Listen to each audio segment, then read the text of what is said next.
As I was about to sign the adoption agreement for the sweet-looking girl, a bold red bullet screen suddenly flashed before my eyes. Don't. Although the female lead is sweet, she's a love brain. Later, she'll squander the entire family fortune for the male lead. Look at that gloomy little girl in the corner. She's the future business queen villain. Although she looks scary now, just give her some love, and she'll be the ultimate home-protecting maniac.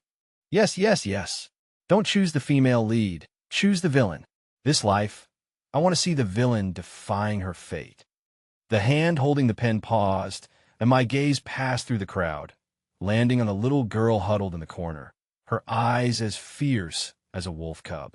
I put down the pen and said to the director with a smile, "I want that child too." The director was clearly startled by my decision. She followed my finger, a troubled expression on her face. Anin is a bit eccentric. A family adopted her before, but they sent her back in less than 2 days, saying she stayed up all night staring at them, making them feel uneasy. Are you sure you don't want to consider Tang Tang? Tang Tang was the sweet little girl. Hearing this, she blinked her big eyes, looking at me innocently, indeed very endearing. But at that moment, the bullet screen exploded. Green tea alert. Tang Tang is already starting to play the victim. In her previous life, she used this trick to make her adoptive mother drive her biological daughter out of the house. Anin lacks a sense of security. She's keeping watch to protect her family. Those stupid people don't understand. I knew what to do. So this was a mixed script of true and false heiresses, and dominating CEO falls in love with me. I walked over to Anin and crouched down. She suddenly looked up, her eyes, black and white, filled with vigilance, like a small beast ready to bite. "I won't go with you," she said in a hoarse voice, with a coldness that didn't belong to her age. I took out a white rabbit candy from my pocket, peeled off the wrapper, and held it to her mouth. "Come home with me, and if anyone bullies you, I'll help you beat them up, including that crybaby over there." And then froze, staring intently at the candy, her throat moving. And Tang Tang, because of my crybaby comment, instantly had tears welling up in her eyes. Holy crap, this mom is so cool. I love it. She handled both of them in one sentence. This is the kind of mom a female lead script should have. I smiled and stuffed the candy into Anin's mouth and casually patted Tong Tong's head. "What are you crying for? You're coming with me too. The house just happens to need 2 lively kids." The adoption procedures went smoothly. My husband, who was a man of few words but definitely obedient, and I each took one by the hand, bringing these 2 children with vastly different personalities home. Our house was a detached villa with a small yard. Wow, what a big house. Tang Tang spun around excitedly as soon as she entered, like a happy butterfly. Anin, however, just stood silently at the door, clutching her old school bag tightly, her eyes warily surveying the surroundings. Look at Anin's startled response. She must have suffered a lot in the past. It breaks my heart. Tong Tong's adaptability is unmatched, but it feels a bit heartless. I crouched down to get them slippers. "This is your home from now on. There are 2 south-facing bedrooms on the 2nd floor. You can choose for yourselves or sleep together." "I want the pink one," Tang Tang said without hesitation, taking the lead. Anin pursed her lips and said softly, "I don't care. I can sleep in the storage room." I frowned and flicked Anin's forehead gently. "Don't talk nonsense. We don't have a storage room for people to sleep in. Since Tang Tang chose pink, the remaining blue one is yours. If you don't like either, we'll call the renovation team to demolish and redo it tomorrow." Anin covered her forehead, looking at me in disbelief. It seemed that no one had ever treated her so roughly before, yet with a strange intimacy. That night, I deliberately didn't turn off the hallway light. When I got up in the middle of the night for a drink, I noticed that Anin's door was ajar. Through the gap, I saw that the small figure was not sleeping on the soft bed, but was huddled on the floor with a blanket, facing the door, clutching a sharpened pencil in her hand. Sob, sob, sob. She's protecting herself and also protecting this new home. I sighed, pretended not to see, and just said loudly as I passed by, "Honey, did you check the doors and windows? Our security system is connected to the police station.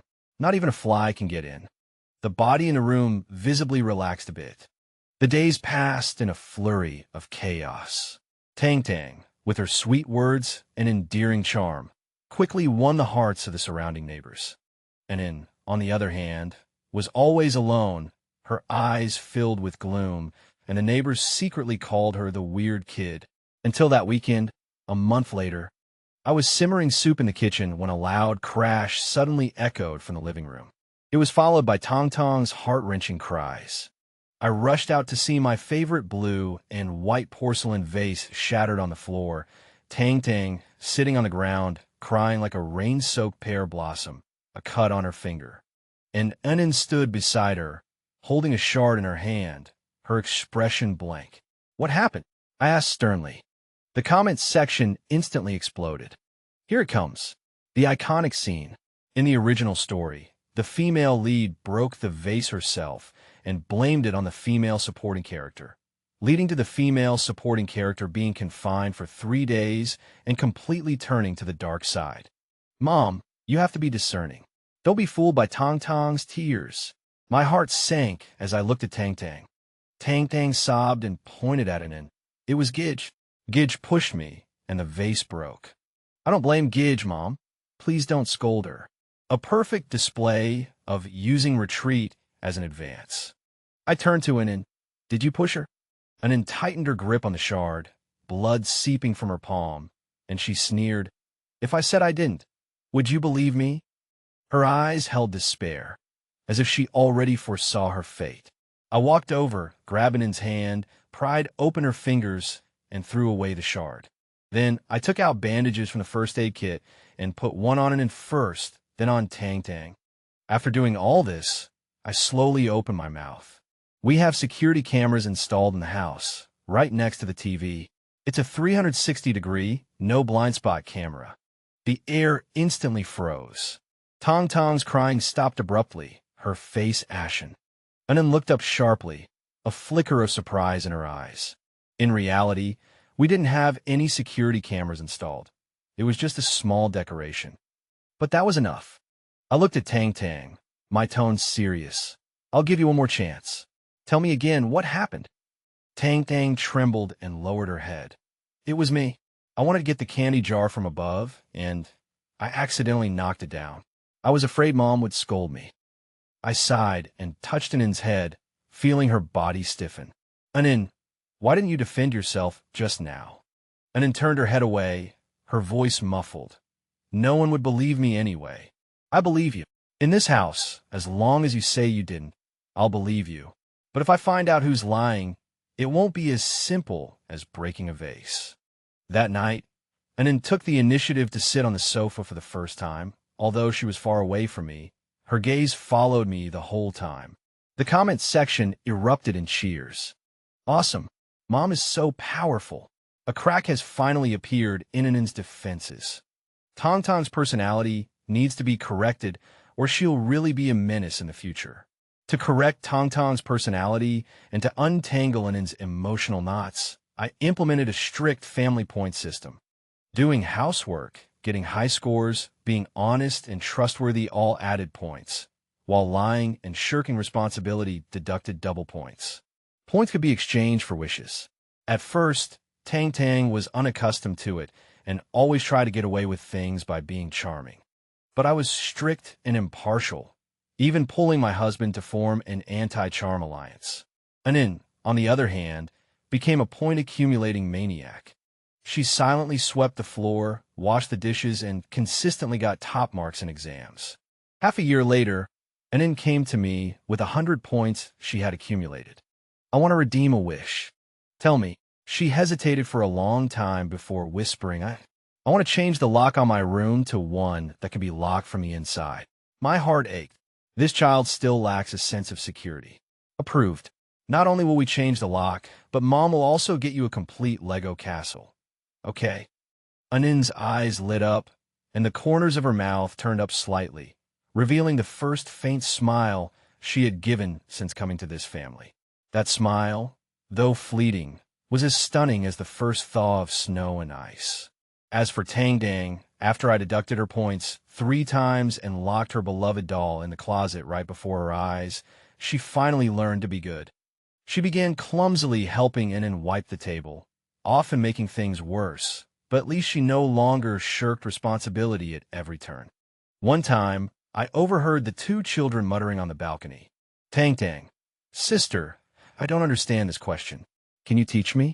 I'll give you half of my points through the gifting function. Inen said coldly. Who cares about your points? Give it here. You're so stupid. You can't even do this. Although her tone was disdainful, she never stopped explaining. Watching this scene, I actually felt like crying. Who says a vicious female supporting character and a White Lotus female lead can't coexist peacefully? Isn't this quite harmonious? Time flew by like a white horse flashing past a crack, and 9 years passed in a blink of an eye. Both children were in high school.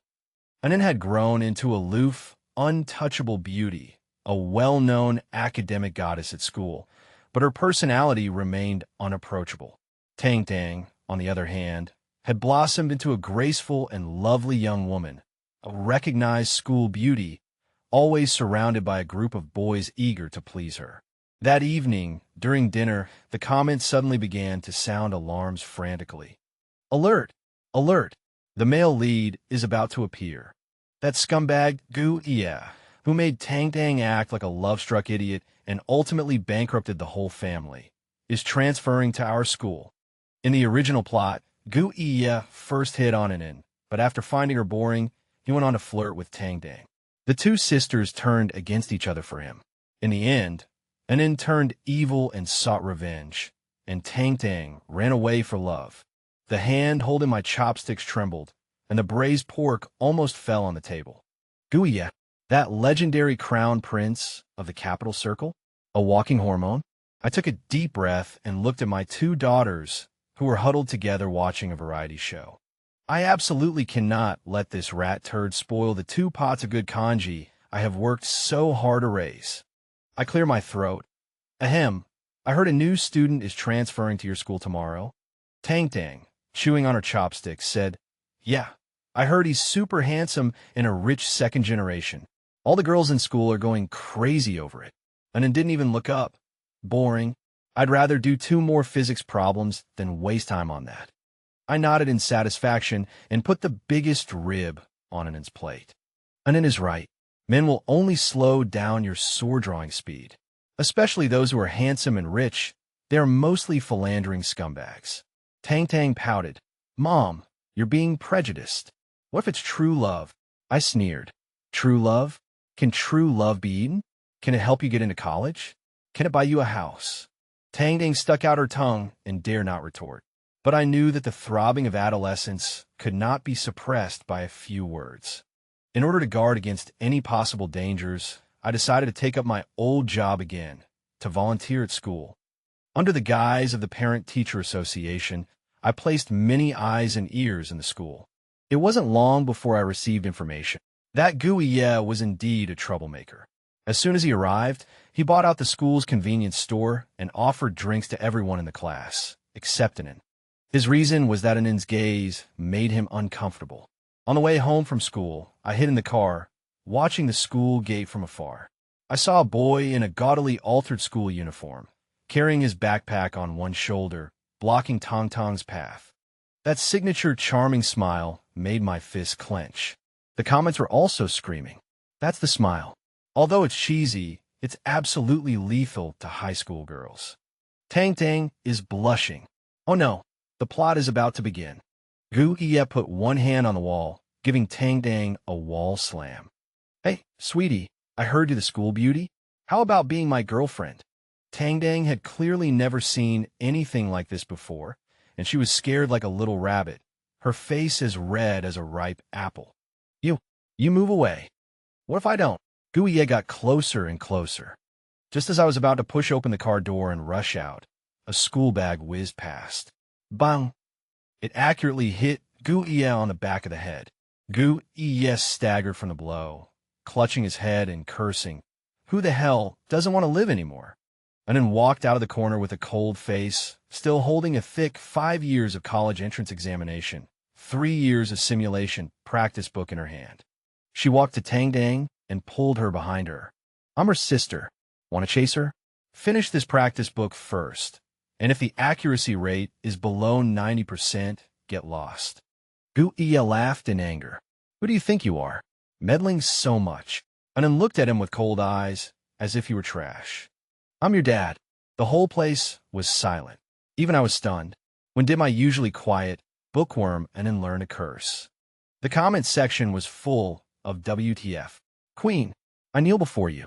This is the right way to do it. I ship this CP. Cold and elegant older sister ex silly and cute younger sister. Gu Iya was obviously enraged by Anin. From that day on, he began to target Anin, stuffing dead mice in her desk, deliberately tripping her during PE class, spreading rumors. All kinds of childish and vicious tricks emerged endlessly. But I found that Anin didn't care about any of it. She threw the dead mice into the trash can without changing her expression, got up and brushed off the dust after being tripped, and didn't even give the rumors a glance. On the contrary, Tang Tang was furious. Several times, I saw Tang Tang hiding under the covers and crying, not because she was wronged, but because she felt sorry for her sister. Mom, that Gu Iya is too bad. I'm going to tell the teacher. Tang Tang complained to me with red eyes. I patted her head. The teacher wouldn't dare to manage these rich kids too strictly. But don't worry, your sister knows what she's doing. Sure enough, Anin's counterattack came soon. During the midterm exam, Gu Iya vowed to score higher than Anin and make Anin call him dad in public. As a result, when the scores came out, Anin topped the list with a perfect score, while Gu Iya was last. Anin took the report card and walked to Gu Iya's desk in front of the whole class. Call it. Gu Iya's face turned liver-colored. You cheated.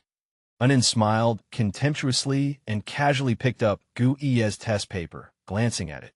The last question, you used the wrong gravitational acceleration. You can't even remember the formula. Is your brain filled with cement? Gu Iya completely exploded. He suddenly stood up and raised his hand to hit someone. At this moment, Tang Tang rushed up and stood in front of Anin.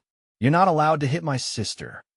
The slap didn't land, because Anin grabbed Gu Iya's wrist with a backhand and executed a beautiful shoulder throw. Bang! Gu Iya lay on the ground, questioning his life. Comments. So cool. Anin actually practices judo. With this level of martial arts, she's more than capable of protecting her sister. Gu Iya, this weakling, makes me laugh. After this incident, Gu Iya became completely docile. But it seemed like he awakened some strange attribute. He stopped causing trouble and instead started following Anin around all day. Anjia, how do you solve this problem? Anjia, want some water? Anjia, please take me as your lackey. I was dumbfounded. Why isn't this plot over yet? The comments section was filled with peace. It's over. The male lead has been abused into an M. He's fallen in love with Anin. No way. Anin should be beautiful on her own. Men, get out. In the evening, I called my 2 daughters to the living room for a family meeting. Regarding the issue of early love, Mom feels it's necessary to emphasize it again. Before I could finish, Anin interrupted me. Mom, don't worry. Gu Iya's IQ will lower my genetic level. I have no interest in him. I breathed a sigh of relief and looked at Tang Tang. Tang Tang twisted her fingers and said softly, Actually, I don't think Gu Iya is that annoying anymore. He even helped me carry my books. My heart tightened. As expected, the inertia of the plot is powerful. Even though Gu Iya was being treated like a dog by Anin, Tang Tang was still moved by him. I said earnestly, Tang Tang, being touched isn't the same as being in love. He helped you carry your books probably because he wants to please your sister and is using you as a stepping stone. Upon hearing this, Anin frowned. He wouldn't dare. Tang Tang was stunned, and a hint of disappointment flashed at her eyes. Is that so? Whether it is or isn't, your mission at this stage is to study. What kind of handsome guys won't you find after you get into college? I followed up while the iron was hot. Both children nodded, but I could tell that a seed had been planted in Tang Tang's heart. In order to completely nip this seed in the bud, I decided to solve the problem at its source. investigated Gui's background. Sure enough, his family situation was a mess. His dad was a nouveau riche, flying around the world, and his mom was from a prestigious family, but they had long been estranged. Gu Yi's personality was entirely for the sake of getting attention. This day after school, Gu Yi was waiting at the school gate again, this time holding a large bouquet of roses, still going after Anin. Anin, be my girlfriend. I'm serious. The surrounding students were all cheering. Anin was expressionless and about to refuse. A black Maybach stopped by the roadside. The car window lowered, and a woman wearing sunglasses with an elegant temperament leaned out. Gu Yi, what are you doing? It was Gu Yi's mother. Gu Yi instantly became like a duck whose neck had been grabbed, cowering. Mom, why are you here? Gu's mother took off her sunglasses. Her gaze swept over Anin and finally landed on me. Actually, this was a rescue I called for. Yesterday, I contacted Gu's mother, exaggerating Gu Yi's behavior at school and his harassment of the two girls. I emphasized that if he didn't focus on his studies, he definitely wouldn't be able to inherit the family business in the future. Gu's mother was a smart person and understood immediately. She got out of the car in her high heels, walked up to Gu Yi, and grabbed his ear. You're not learning well at such a young age, and learning from your dad to do these flashy things? Get home with me. Gu Yi wailed as he was stuffed into the car. Before leaving, Gu Mama nodded slightly to me. I'm sorry for the trouble we've caused. If he dares to harass you again, call the police directly. Watching the Maybach drive away, I breathed a long sigh of relief. This hurdle, at last, was over. The barrage of comments cheered. As expected of a mother, her trick of using someone else to do the dirty work is amazing. Gu Mama is also reasonable. It seems not everyone is a villain. Gu Yi's disappearance brought our lives back on track. The year of the college entrance exam, and Anin unsurprisingly won the top score in the province for science.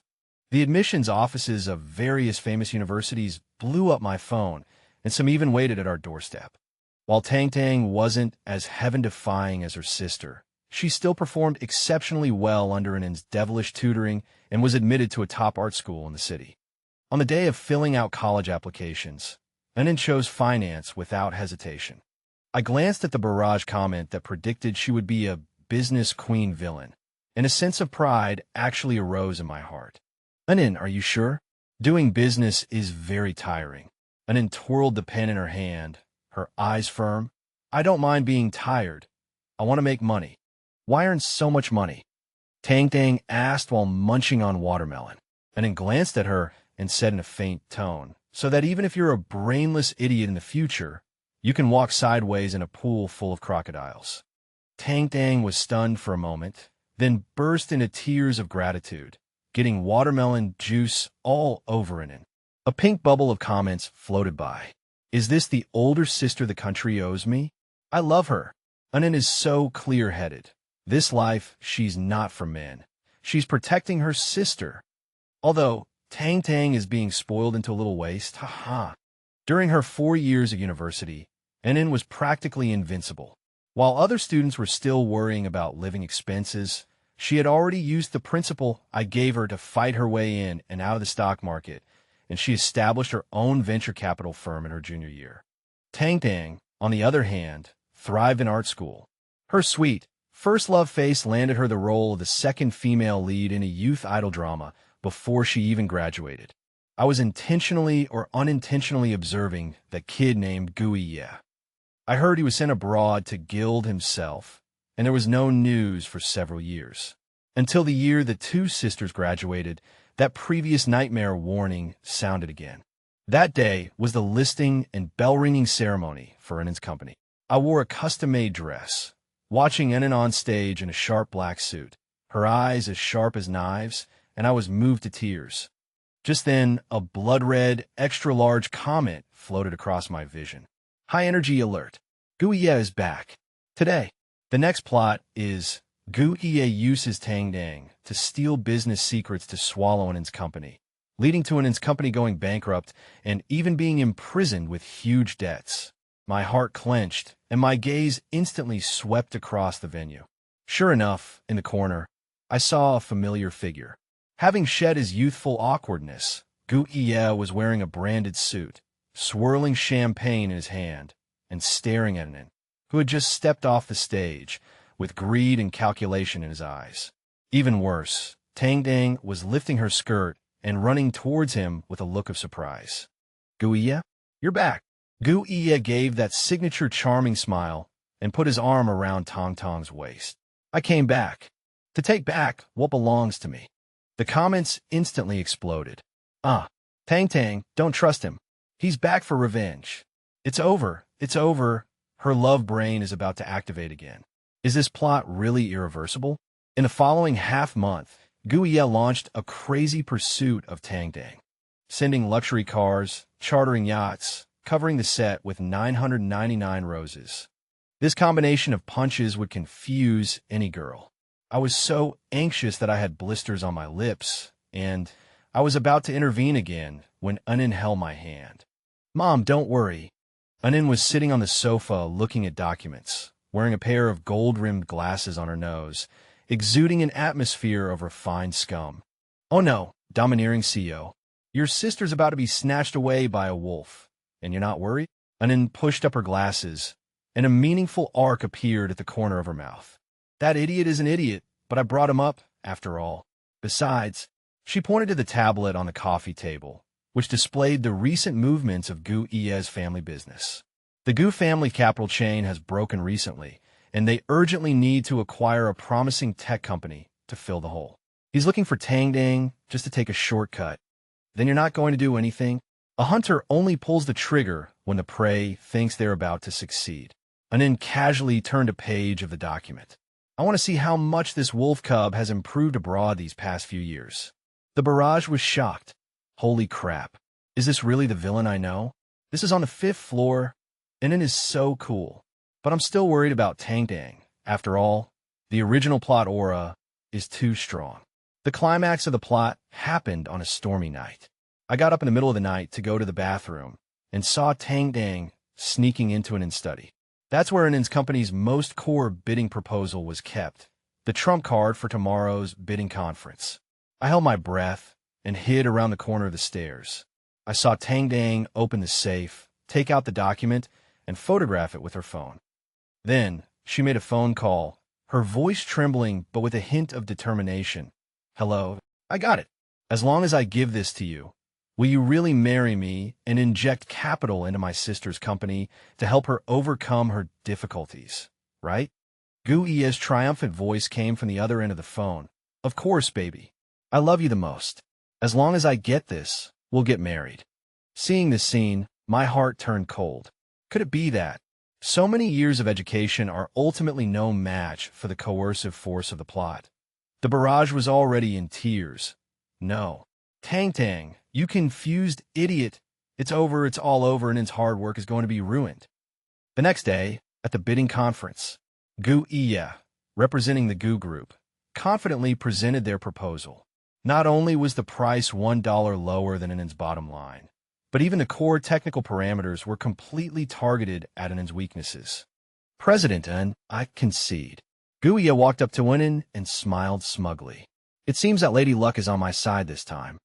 Anin looked at him expressionlessly, then looked at Tang Tang, standing behind Gu Ye. Tang Tang lowered her head, not daring to look at her sister. Is that so? Anin said coldly. Young Master Gu, some things look like pies, but they're actually iron plates. Just as Gu Ye was about to sign and take the project, the screen in the venue suddenly lit up. What was displayed was not the bid-winning announcement, but a video. In the video, Gu Ye was holding a young model and making wild remarks in a luxury mansion abroad. Once I get that stupid woman to get me her sister's company's core code, I can sell it and fill the hole in my dad's company. Then I'll kick those two sisters to the curb. Who will even remember who they are? The whole place was in an uproar. Gu Ye's face turned pale instantly, and he turned his head sharply to look at Tang Tang. You tricked me. Tang Tang slowly raised her head, and her once innocent eyes now shone with a cunning light. She took a voice recorder out of her bag and pressed play. Inside was the whole process of Gu Ye inducing her to steal the document last night. Sorry, Gu Ye, Tang Tang smiled sweetly, revealing 2 small tiger teeth. Acting is my profession. After all, I won the Best Newcomer award. It turned out that the so-called core secret was just fake data that Unin had specially prepared to lure him in. Not only that, but the fake data was also embedded with a tracking Trojan horse. Once Guya entered it into the Gu Group's system, Unin could reverse track the evidence of Gu's years of false accounting and tax evasion. The police are on their way. Unin stood up, straightened her clothes, and looked down at Guya, who was slumped on the ground. You can mess with me, but if you mess with my family, have you thought about how you want to die? At this moment, Unin's aura was so powerful that I wanted to kneel down and call her queen. The barrage went completely crazy. So satisfying. I love the all-villain script. Tang Tang's acting is amazing. This is a black-to-white to black reversal. The older sister sets up the trap. The younger sister is the bait. These sisters are invincible. Gu Iya went in. The Gu family went bankrupt. Taking advantage of the situation, Unin acquired Gu's high-quality assets at a low price, expanding her business empire once again and becoming a veritable business queen. And Tang Tang, due to her witty performance in this incident, was widely reported by the media, becoming a new generation starlet with intelligence and beauty, receiving a flood of movie and TV offers. On a weekend afternoon, the sunlight streamed into the courtyard. My husband and I lay on rocking chairs sunbathing, watching the scene not far away. Unin was sitting on a swing, meditating with her eyes closed, while Tang Tang chattered beside her, peeling grapes for her to eat, occasionally popping the one she ruined into her own mouth. Sis, that newly crowned best actor wants to take me out for dinner. Do you think I should go? Have you checked his background? Does he have any bad habits? Is he trying to ride your coattails? Unin didn't even open her eyes. Checked. He has a clean record, and he's even your fan. Then bring him back. I'll interview him. Yes, ma'am. I shook my head with a smile, watching this scene. Just then, the red text that had been floating in front of my eyes for over a decade suddenly turned into a soft gold. Congratulations, host. You have successfully rewritten the tragic ending for everyone. Unin has not become a cold-blooded villain. She has a weakness, but also armor. Tang Tang has not become a love-struck cannon fodder. She has learned to discern sincerity and possesses the courage to protect her family. This is the best ending. The golden words slowly dissipated, turning into starlight that melted into the afternoon breeze. I picked up my teacup and took a gentle sip. Husband, do you think we should start preparing dowries for the 2 girls? My husband rolled over, muttering, "What's the rush? Whoever is worthy of our daughters will have to get past me first." Looking at these 2 children, so different in personality, yet so dependent on each other, I knew, no matter what the future holds, as long as they are together, they will be invincible. After all, these are the villain and female lead that I raised with my own hands.